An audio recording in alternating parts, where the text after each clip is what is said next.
Coming up on Ask the Tech Guy, can I use that fancy camera I bought for taking pictures for my video calls? Yes, stay tuned. Ask the Tech Guy comes to you from Twit's LastPass Studios. You're focused on security, but are your employees? LastPass can ensure they are by making access and authentication seamless, whether they're working in the office or remotely. Visit lastpass.com/twit to learn more. This is Twit. This episode of Ask the Tech Guy is brought to you by LastPass. LastPass manages every entry point to your business so you can mitigate risk in office or remotely. Visit lastpass.com/twit.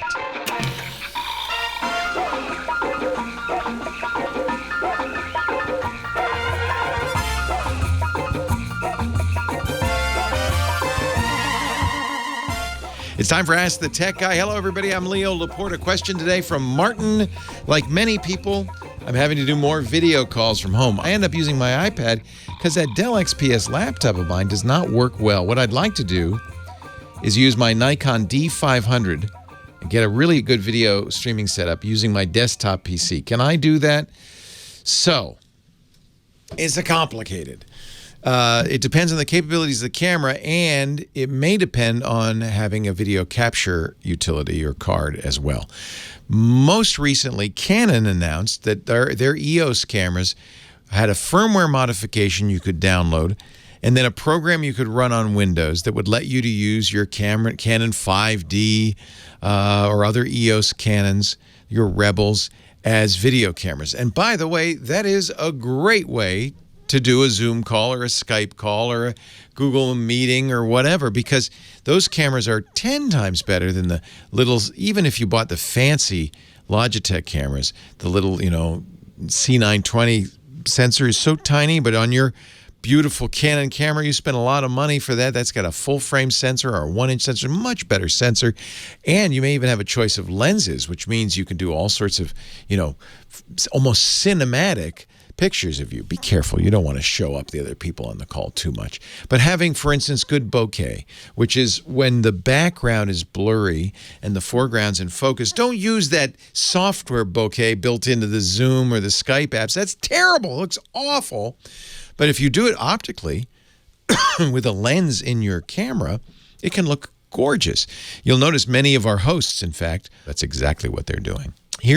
Here are the prerequisites. If you have a Canon EOS, you can download this firmware, modify the camera, run the software on Windows, and then use the USB port on the Canon camera, plug that into your computer, and use it as a webcam. It'll appear as a webcam, and you should get many of the good effects and so forth.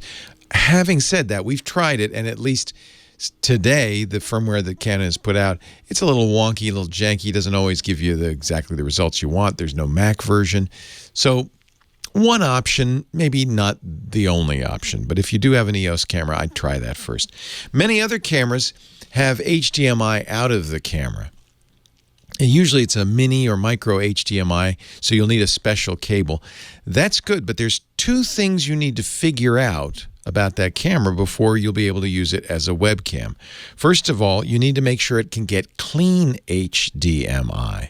That means it doesn't put any of the viewfinder information up on the camera, on the video that you're sending. I mean, that's kind of cool to see the aperture and the shutter speed and the ISO and, the histogram of the shot. But after a while, that pales. You'd like clean HDMI out. Many cameras will do that. You also need live HDMI. That is, the ability to stream HDMI out of the camera in movie mode or not, but without having to take a picture. If your camera will do that, then you're halfway there. We're going to tell you where you can go to get a list of cameras that do that. Elgato.com, which makes software and hardware for this, called CamLink. On their website, Elgato.com, they have something called Camera Check that will tell you if your camera can do clean HDMI out and if it can do live HDMI out.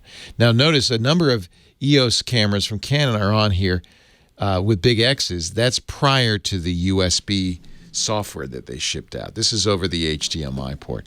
I've investigated, for instance, on my Sony Alphas, the A7, and there is a setting in there. You have to dig deep into the menu to give a clean output. Unfortunately, most of the Nikon cameras, including I think the D500, our emailer was using, do not. So you're going to have to check to make sure. Now, you might ask, well, why is Elgato telling people about this? Well, they make something called CamLink, which is the other half of this equation.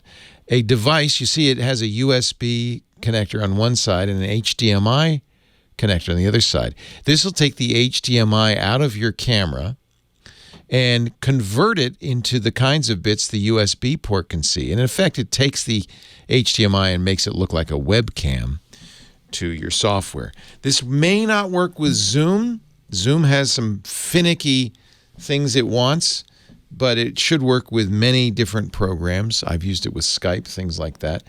I think this is a nice choice for a lot of people because it's about $100. It's relatively inexpensive, and it's dead simple to use. One other thing you might need to do is get a dummy battery pack. Unless you're only going to do this as long as the battery life of your camera, and you don't mind if the battery dies, the call's over, put a new battery in. But if you want to do it for more than, say, 40, 45 minutes, chances are you're going to need to get a power pack that looks like a battery, goes into the battery slot of your camera, but has an adapter where you can plug it in. These are typically sold on Amazon and eBay and other places and are fairly inexpensive. I ordered some for my A7 Sony, and because I want to set up a little home studio, and I think they were $30 or $40. The only issue really is going to be the delay in getting them. As you know, with many things like this on Amazon, it's pretty hard to get them in any reasonable time frame. I had hoped actually, truthfully, I'd ordered these a couple of weeks ago, and I'd hoped to have them for today so I could show them to you. Instead, I'm going to have to show you the picture because they're not coming in for a couple of days. But this, and again, you're going to get the one that's specific to the camera that you have, but you see it has what looks like a battery that goes in the battery compartment. But notice this battery has a plug which you can then plug into the wall and keep your power going on your camera. That's nice if you're going to do a call of any length. So a couple of little bits of hardware. As you can see, this one cost me $26, not horribly expensive. There's another way to go. In fact, you need this, the CamLink. You need something that's going to take this HDMI and make it look like a webcam to your Dell or any other computer. There's another way to go if you want to get a little more sophisticated. This is more expensive, too. It's $300. It's from a company called Blackmagic Design. They call it the ATEM Mini, and this is actually what I'm using because it allows you to have up to 4 different cameras plugged into this. And this box is a switcher. You can switch from camera to camera. You can do picture-in-picture, a lot of other effects. You can even do green screen with this ATEM Mini. And it has a USB port on it that plugs into your computer. So the computer thinks I'm talking to a webcam. Really, it's talking to a fairly sophisticated hardware switcher. The nice thing about these, they're $300. They work quite well. They're very sophisticated. Blackmagic's gotten better and better and better at these. And you see it's a USB Type-C connector on the back that looks to be a webcam to your Dell or whatever else you're using. They came out just a few weeks ago with their ATEM Mini Pro.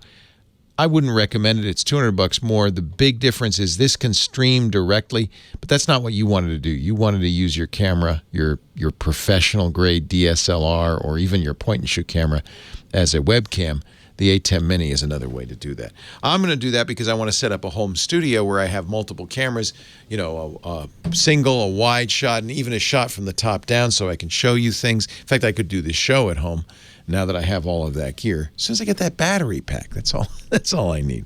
So in short, there's a few things you need to do before you can use your point-and-shoot or your DSLR as a webcam. First, you need to make sure it'll do live HDMI.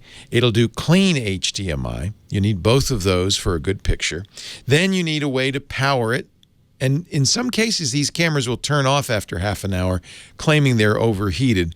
There's a long story behind that. It has to do more with taxes than anything else. They don't want to be taxed as a video camera. And in Europe, if you can record more than 30 minutes at a time, you're taxed as a video camera. So they artificially stop it. In some cases, these chips do heat up. Most modern cameras, you won't have any trouble with that. And if it does, by the way, stop, you turn it off, turn it back on again, and you're good to go. So HDMI, live HDMI out, clean HDMI out, a battery pack, and then some way to take, of course, you need an HDMI cable. You'll need the kind of cable your camera supports, mini or micro HDMI, to full-size HDMI. And then you need a device that'll convert that HDMI output into webcam input for your laptop. That CamLink from Elgato, around $100, is a very good, very simple choice. If you want to do a multicam setup, spend a little more, $300 for the A10 Mini, and now you can have up to 4 cameras going in as a webcam. I think that's all you need. Again, Zoom is funny. Sometimes it works with some of these solutions, sometimes it doesn't, but most of the other video calling technologies will work fine. It's probably worth Googling if you have a particular setup you want to use with Zoom and make sure it'll support it.